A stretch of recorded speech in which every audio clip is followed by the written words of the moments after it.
Hi guys, so today I'll be talking about how to get into medical school in Austria, as I promised. So there are 4 medical schools in Austria. One is in Vienna, the other one in Graz, and also you have 2 medical schools in Innsbruck and Linz. So I won't be talking about the differences. I can only explain my personal choice, so you kind of get the logic of deciding for medical school. I think the 2 things are the most important, like which city you want to go for, because it's a city in which you're probably going to spend 3, 4, 5, 6 years of studying, so it's very important that it's appealing to your personality. I chose Graz because I didn't want a city as big to live in, a city as big as Vienna. I mean, don't get me wrong, it's one of the most beautiful cities in the world, but I can't possibly imagine myself in such a big city. So Graz was kind of perfect for me. It's second largest city. It's very good. It's very well known as student city. It has very old university tradition. 80% of the population are students. There are a bunch of people that I can meet from Italy, from, I don't know, Slovenia, from Austria, from Germany, from my country, Bosnia, from Croatia, from Serbia. So a lot of different people there, and at the same time, you know, big enough to offer me a lot of, I don't know, job opportunities. I can travel a lot because it has a very good geographical position and so on. So yeah, it's kind of logic that I actually use, but again, it might not function for you if you want, I don't know, to go for something bigger, maybe choose Vienna, or for something smaller, maybe Linz, and so on. And the second thing very important is medical program on this medical school. So I really liked the organization and structure of this medical school in Graz. So it has kind of modules you will see if you research. I think that in Vienna it's something completely different, and in Innsbruck too. But I don't know, it very depends on what kind of learning you are, what is something that you find the most appealing. So yeah, that's enough about, you know, choosing medical school. Again, I will put your links down below so that you guys can do your own research. So I will talk about actually entrance exam or Aufnahmetest, so called in Austria. It's something that you will need to pass and successfully pass, no matter what medical school you decide to go for. And you can't actually apply to 2 medical schools because this test is held on the same date, at the same time, on the same at like 4 locations in these 4 cities. So you can't actually possibly physically kind of be at the same time in different places. So the first step would be to make online application. So you go to the official page of university you want to apply for example, let's say Medical University of Graz, and then you make a account, you log in, and from 1st of March to 1st of April, you just basically write this form about your personal data, and your name, your email, your phone number, your address, and you also make a deposit of, I think, 70 euros. I'm not sure about this, but I know that it's not too cheap. At the same time, it's not really expensive in my opinion, so it's kind of affordable, I in my opinion.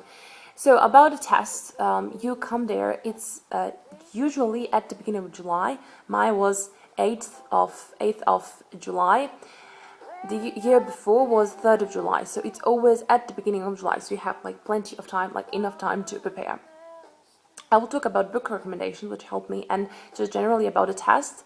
This test has 4 parts, but the episode generally it has 2 parts, because the first part is kind of examining your knowledge, like your basic knowledge, biology, physics, chemistry, and mathematics, and the second part is kind of more your reading skills, your memory skills, your logical skills, let's say cognitive skills in general. So you come there, you will get like an email, I think, a few days before the test, with address and with, I think, Einladung, or just in English it's invitation to the test that you need to bring with you. Again, it really depends. I'm not sure about Innsbruck and about Linz. I'm not sure how the procedure goes, but anyhow, yeah, you go, and at the test day, I recommend you to get there at least like a half an hour earlier, and then you will have, you know, you will have kind of time to get in this kind of emotionally and physically and psychologically in this kind of mode to be kind of calm down. I think that you don't have right to from this year actually they forbid to make sandwiches or to bring anything with you. They actually bring you sandwiches because you will have a break. You will do the first part of the test, which is basic knowledge and Textverständnis. I will get to that from 9 a.m. to, I think you will do it like 2 hours. You have like the first part of the test, basic knowledge, is 75 minutes, sorry, and then the second part is 35 minutes, so around 110 minutes, right? So almost 2 hours.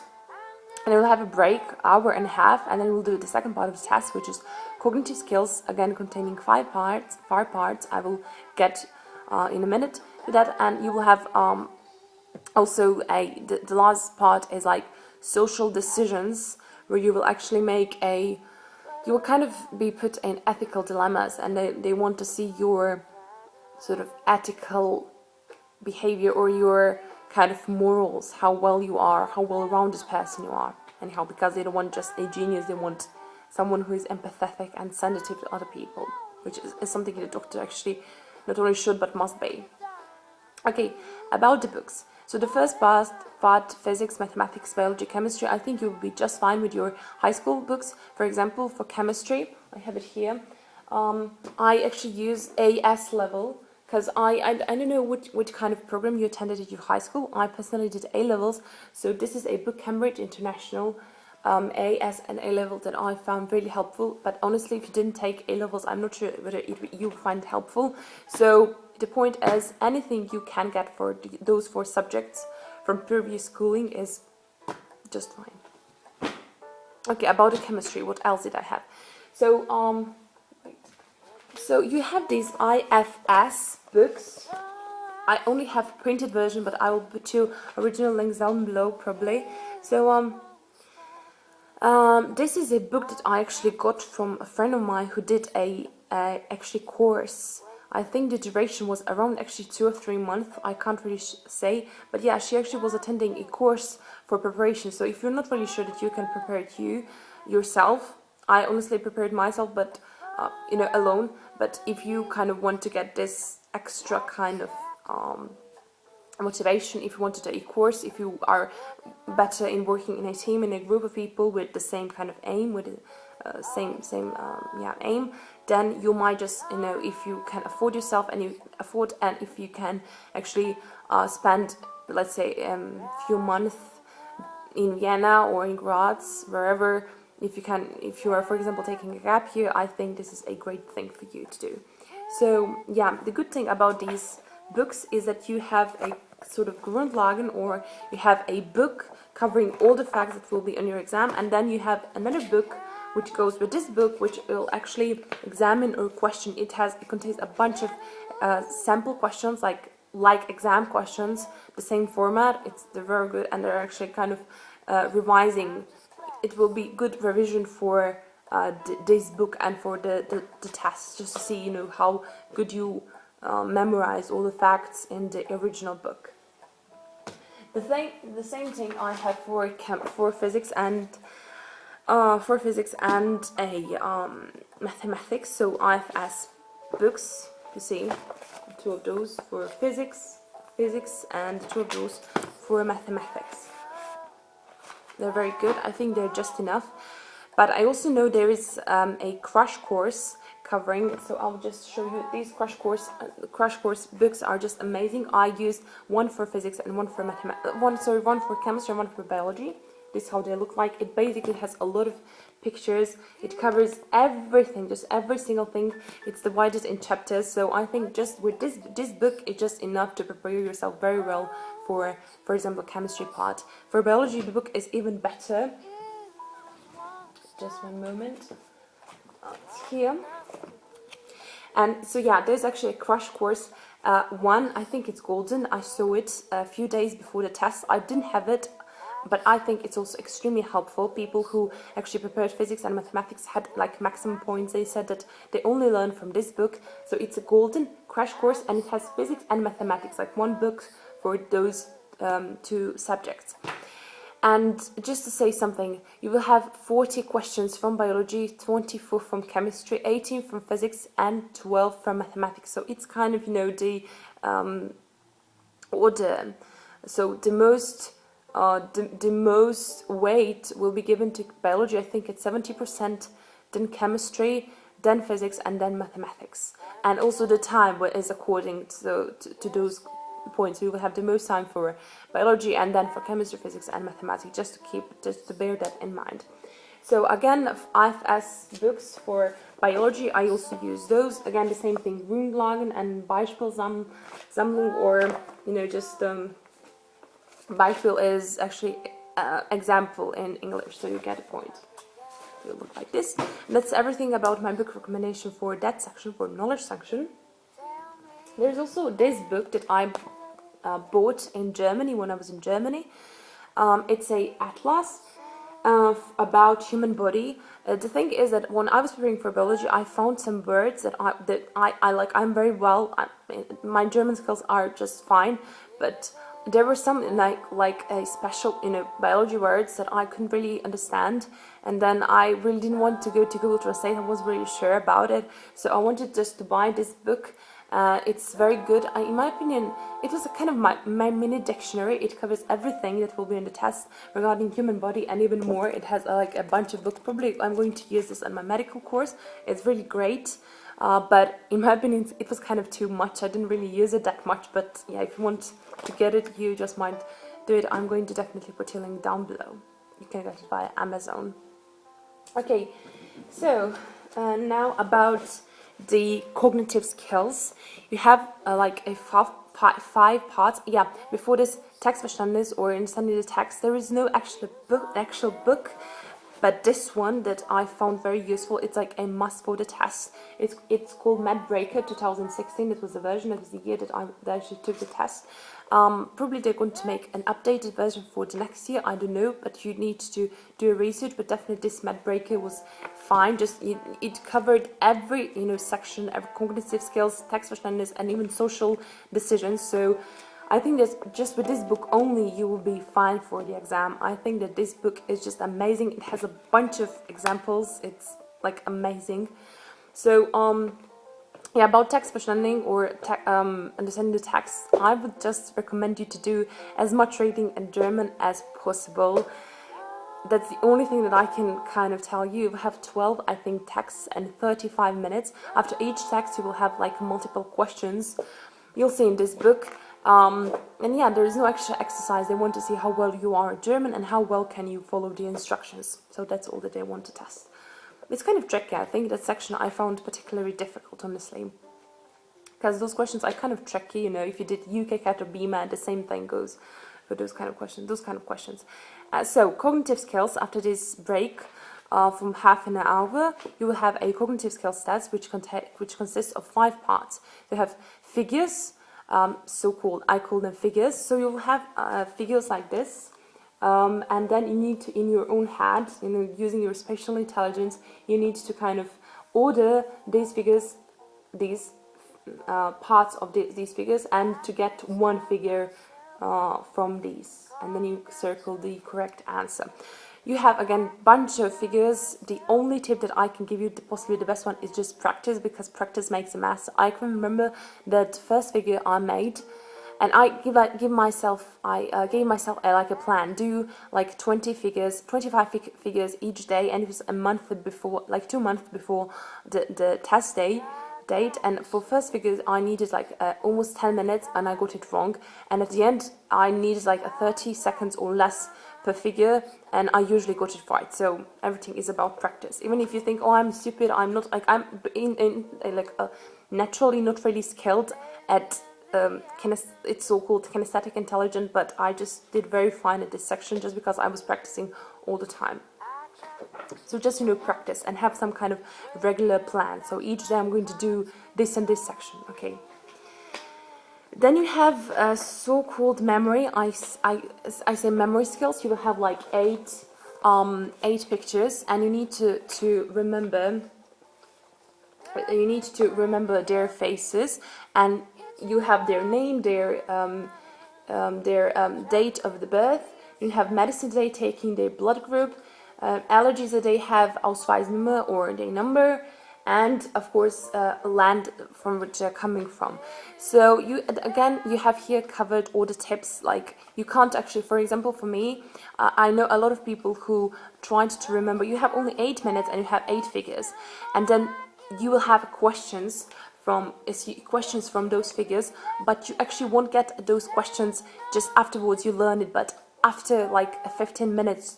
So they want actually to see how well your retention memory is, how able your brain is to convert this short-term memory into long-term memory. So it's something, again, you need to practice, but my tip is not to practice this like 2 days, just not to do this section 2 days before the test, because your memory can actually interfere and you can actually get this, mixture in your head with something that you don't want to do before the test. But anyhow, for me, for example, I would try to remember the face and imagine some story about them. For example, I would remember the first and the last part, the last number of their Ausweisnummer number. And for example, for this girl, it was 1 and 8. So it's this pattern. It goes up 1 and 8, and it's kind of big difference. So no, I don't know. I would remember her face and would try to say, oh, she must, she maybe, I don't know, she got married or something got well in her life. So she got like this jump from 1 to 8 or something like that. I know it sounds crazy, but for me it worked miracles. So you need kind of to find your own mnemotechnique. Again, there are a bunch of suggestions for these mnemotechniques in this book, but honestly, you need to find your own mnemotechnique. But definitely don't just go and remember everything. Like, you need to kind of have some kind of plan, some kind of technique that it's particularly good for your brain. Again, experiment and do a lot of these. Take your stopwatch and then try to, because they want to also to see how are you working on pressure. How do you get panic attack or you get better? So that's also something that they want to test. Like each section has some aim, something that they want. It's not just because. It has really some purpose. So test is very well organized and each section has its purpose. So after you kind of this memory thing, you will have 2 sections, two other sections to do. Zahlenfolgen, or just I would call it, I don't know, maybe ordering numbers, I don't know, number orders, I don't know. For example, you have some line of numbers, and then you will have a space. You need to find the logic on how these numbers are actually ordered. For example, you have 1, 2, 3, 5. You need to kind of find a pattern which functions for these numbers. For example, 1 plus 2 is 3. 2 plus 3 are 5. 3 plus 5 is 8. So the next number will be 8. So the correct answer is 8. You kind of get a point. So you need to kind of find a pattern, basically. Which is good is that you have like a few patterns, like 10 or 11 patterns that are all covered in this amazing book. So once you get through all these patterns, like for example, I don't know, one pattern will be, like this example from a previous example, like the sum of previous two numbers will give you this third number, and then you have the same thing goes on, like 2, 2, 2, 2. And you have this like one pattern, and you have like 9 or 10. Again, I can't remember patterns, but if you go through all of these patterns, if you do a bunch of examples, you will be just fine, and your kind of brain will start automatically to think in that way. Then you have Wortflossigkeiten, or they will give you basically words, but letters are not in the correct order. You need to get them in correct order, and then to find a first letter of this correct word. So, for example, is it A? Is it B? Is it P? Is it, I don't know, J? Which is first letter of the word, of the correct word, or of the word you get once you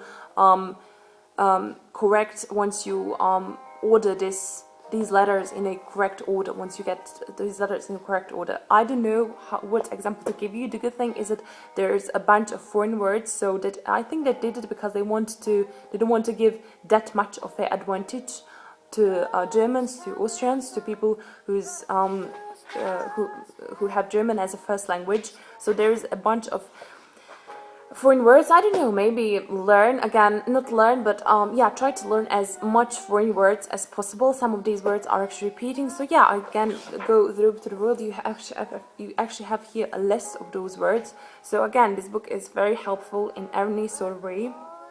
And yeah, just it's the same thing like you did for Textverständnis. Read as much as possible, and yeah, hope for the best. So the last section will be Implikationen erkennen, or implications. Like for example, if A equals B and B equals C, then A equals C will be the right answer. So that kind of logic, deducing logic, is something you need in this section. Again, you have like basically like a patterns. You have, yeah, like basically patterns. People basically wrote every single example that you can get. If you go through all of these, you will be just fine. And then the last section is of the test. The last part of the test is from social decisions. You'll have some kind of moral dilemma. For example, I don't know, your brother murdered a person, and then you have answers, and you need to correct them to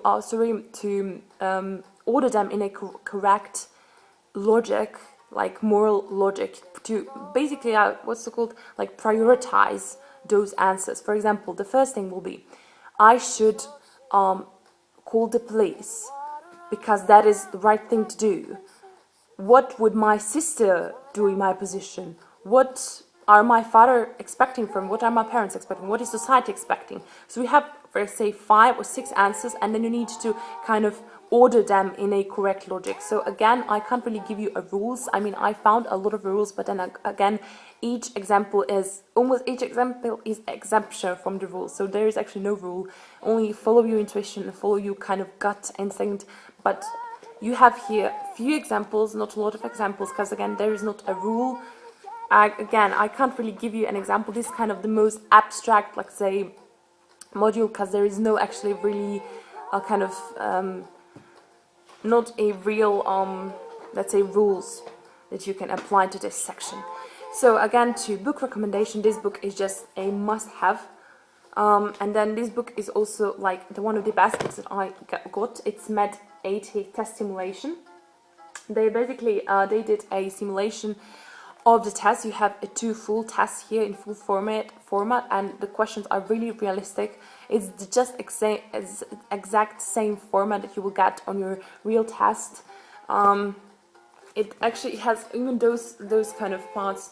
Just is like in your apps, you have stop after each section, so they're kind of very well organized and it gets you into this psychological again mode. You are fully prepared after the test. Again, I recommend you doing this after you finished with the preparation for each section. This book is also great. I'm going to put the link down below. MedAT. It's for cognitive skills. You have here these big figures, zusammensetzen example, how it looks like. Again, the same IFS books that I got from my friends for cognitive skills. It has a bunch of examples. This again, some material that I got from her. I don't know how actually you can get it unless you went to this course. But if you have a friend or you did a course yourself, then you will be. These are just great. It helped me a lot. And then at the end, these 2 very small books for Test für medizinische Studiengänge. That's what it says. Like part 1 and part 2. It also has some good cognitive skills questions. So yeah. That will be it. If you have any kind of question, please don't hesitate to contact me or to put your questions down below in the comments. Thank you so much for watching. Have a lovely, nice and productive day, and good luck with your exam. Thank you so much again for watching, and see you in my next video.